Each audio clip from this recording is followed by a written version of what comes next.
The San Francisco 49ers offseason is off to a hot start as rumors are circulating like wildfire about the potential trade of Brandon Aiyuk, and we are going to discuss how real these rumors really are and what kind of got this percolating. Obviously, was the social media stuff that was happening last week between Brandon Aiyuk, some of his family members, and things like that, that kind of got the conversation started.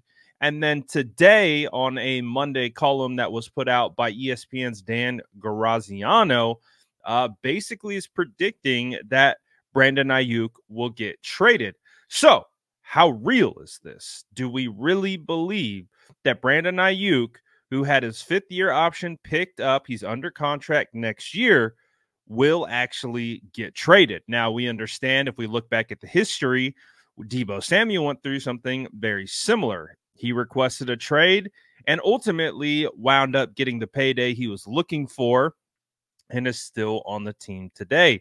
So what is the fate for 49ers wide receiver Brandon Aiyuk? Well, let's take a look first at this report that kind of got us spinning earlier today. So Josh Norris shared this, and it's a little excerpt from the article by Dan Graziano. And it says, the most likely outcome in regards to a Brandon Aiyuk trade. To me, the most likely way this shakes out is Aiyuk ends up getting traded to a team where he's the clear number one wideout and where he can get the extension he wants, leaving the Niners to draft his replacement in the first round. That's the cleanest way for them to address all of their other needs. I see San Francisco extending Hufanga and coming to some sort of agreement with Kyle Juszczyk and Dre Greenlaw that keeps them both around. That leaves the Niners to run it back with the same basic core, some upgrades in key spots, and Aiyuk cheering for them from afar. Well, again, this is kind of what's got everyone spinning today about all the Brandon Aiyuk trade speculation and all those different types of things. So what we're going to talk about is how real is this? Do we hit the fire alarms? Is smoke season fully upon us? How real is this most likely outcome? Now, to be perfectly fair and transparent, Dan Graziano put out a piece early November saying that he predicted that Brandon Aiyuk was going to get traded in the offseason. So this isn't the first time he's predicted this. He's put this out in season and again around November. And if you want to go look it up, you will see Dan Graziano saying that he believes Brandon Aiyuk will get traded in the offseason. So here we are in the offseason, and guess who is saying the same thing? Dan Graziano. And again, I think part of the key elements here is to look for definitive language. And the key pieces here are, it starts off to me. So he's basically saying from his opinion. Now, does he have information on this? Does he know? We have no idea, but we can connect the dots. We can use our own brains to kind of see, the social media stuff. We understand the contract situation. And we can probably put ourselves in the shoes of Brandon Aiyuk and look at what he's looking for. Now, when we look at the projected value of Brandon Aiyuk's contract, I think it's sitting around $23 million per year on average. To me, that's low. We heard a report come out from Amon-Ra St. Brown saying that he's looking for $25 to $30 million per year on average. And that seems more indicative of where Brandon Aiyuk will be looking to get paid. I mean, he's a young wide receiver coming off a career year, absolutely put together a phenomenal season with the San Francisco 49ers. And again, we know when we look at Brandon Aiyuk's production, it's happening within a system that isn't predicated on force feeding him the football. It's just not. It's predicated on taking advantage of the defense, and however way you do that, whether it's with Deebo, whether it's with Christian McCaffrey, George Kittle, the list goes on of weapons that the 49ers have. But still, even so, he had 75 receptions this past year, which would have him tied for 31st in the NFL. But he had over 1,300 receiving yards that had him 7th in the NFL. So you can see the discrepancy there, right? 31st in receptions, but 7th in yard production. So basically, Brandon Aiyuk maximized his targets and his receptions to the fullest of his ability. I mean, within the last 2 seasons, he's been targeted 213 times, only has 7 drops. Brandon Aiyuk has been absolutely phenomenal when targeted, and when he gets his hands on the ball, he makes plays. So the thing is with him, it's like, how do you project that out?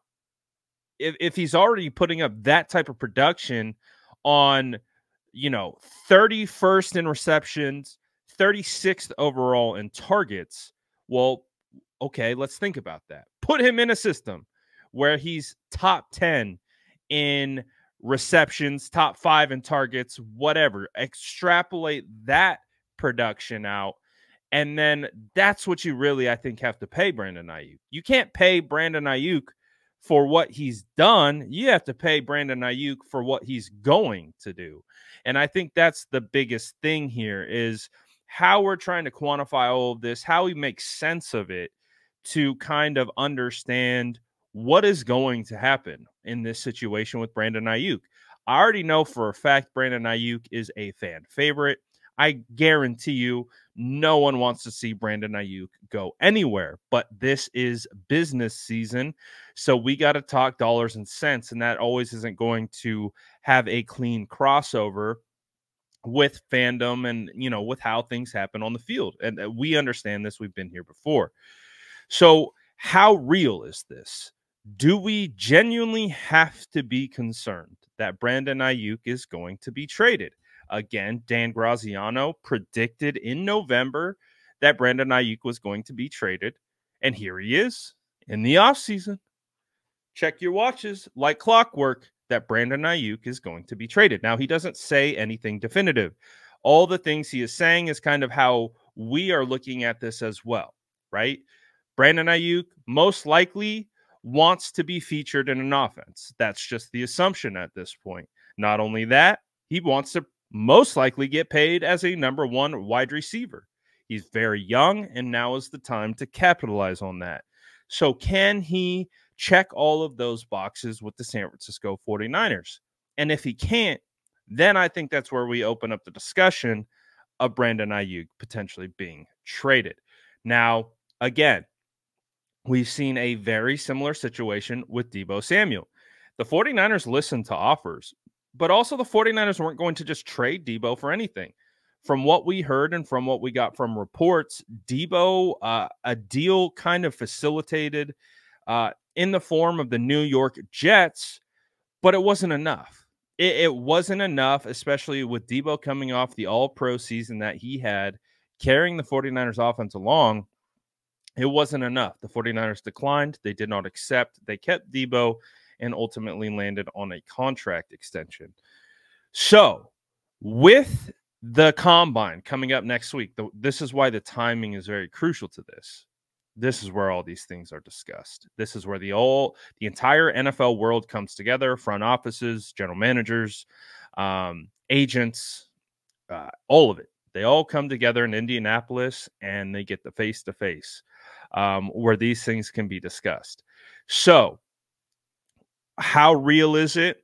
I think we're going to have a much better idea after this week once the combine is over. I think we can all wrap our heads around the fact that, hey, maybe there is a chance that Brandon Aiyuk is going to get traded. Will it happen, though? We have to find out. We got to wait and see. It takes 2 to tango, and the 49ers have to be getting something in return of immense value. I personally don't believe just a first-round pick is enough. I just don't. You look at the 49ers trading DeForest Buckner for a first-round pick, 13 overall, and, it turning into Javon Kinlaw. And you're looking at Brandon Aiyuk as an ascending asset. Again, you can't pay him or trade for him based on what he's done. You have to do it on what he's going to do. And you project that out. Brandon Aiyuk, if traded away and lands as a team's number 1 wide receiver in a pass-heavy offense where he is going to be targeted maybe 20-30% more than he was with the 49ers, that production is going to increase, making his value increase even more, even if he were to get paid a big time deal. So this is the reality of the situation. The 49ers likely could explore trade options for multiple reasons. Maybe the price tag is just too high. Maybe it is coming in around 30 million, 28. I have no idea. But if it is, the 49ers would be forced to kind of weigh out their options. So I just think that's where we're at. We're in the information seeking portion of this. Do I think there's a possibility Brandon Aiyuk gets traded? Yes, I do. But there's always that possibility with every single player. Will it happen? It's too early to be seen, in my opinion. I really don't see how you can just trade into the first and just assume you're going to land on a wide receiver that is just going to replace the production of Brandon. That's just not how it works. It's just not how it works. You can hope, you can pray, you can cross your fingers, but for every Justin Jefferson, there's a Jalen Reagor. For every CeeDee Lamb, there's a Jerry Jeudy. The list goes on and on. So you can't just assume that, oh, we get a first-round pick, we're going to be okay. We can't. So that's why, to me, a first-round pick isn't enough. If they're really going to entertain this conversation, it has to be a king's ransom. And of course, that's a double-edged sword because the person paying a king's ransom also has to pay Brandon Aiyuk a king's ransom. So what team out there is strapped with cash and has the willingness to go after a Brandon Aiyuk and give up a lot to go and get him? That is going to be, I think, the main thing for us to decide whether BA gets traded or not. The way that I'm looking at this right now, both sides are open. Both sides are open to conversation. Let's see, could we get a deal done in SF? Doors open. Can we get a deal open? Can we get a deal done elsewhere? Doors open. Can we get traded? Doors open. That's just how I'm looking at it right now from my own personal perspective, is that I just think that all the options are out on the table, and that's not bad business either. It really isn't. And again, I think this is where, fandom and the business of football doesn't jive well, is because at a certain point, we have to understand that even though we root for these colors and that logo, at the end of the day, this is a business for these people, and this is their livelihood, and this is how they take care of their families. And so they're going to do what's best for their organization, and they're going to do what's best for their families. And that might not always be the thing that the fans want. So with all that being said, it's going to be absolutely fascinating to see how this whole thing plays out. I don't think it's close to being over. Now, I see ranges of outcomes with all of it. Brandon Aiyuk returning and Brandon Aiyuk getting traded. There are ranges of outcomes. And if we're being honest with ourselves, we understand that because we understand this side of football. So what we have to do is be patient and wait. And this next week coming up at the Combine, I think is going to be insanely huge in regards to really figuring out these details that I just discussed, because everyone's going to be in the same spot and they're going to have the opportunity to set up meetings, set up calls, and do what they need to do to build out and get ready for this next season. So this is going to be a fascinating situation. Obviously, if it's up to me, I'm keeping Brandon Aiyuk for life. Give that man a lifetime contract. Give him whatever he needs. Him and Purdy together feels like just a phenomenal budding relationship, and they have such good chemistry that, of course, you want to see these two guys stick together. But at the end of the day, like I said, it's a business, so we're going to have to see where the business leads us, and that will be the determining factor for everything. So let me know what you guys think of like these rumors. How real are they? Scale 1 to 100, 100 being, oh, they are real. Everyone's open for business, both sides. Let me know what you guys are thinking in the comments below. And as always, make sure to like and subscribe for for more updates.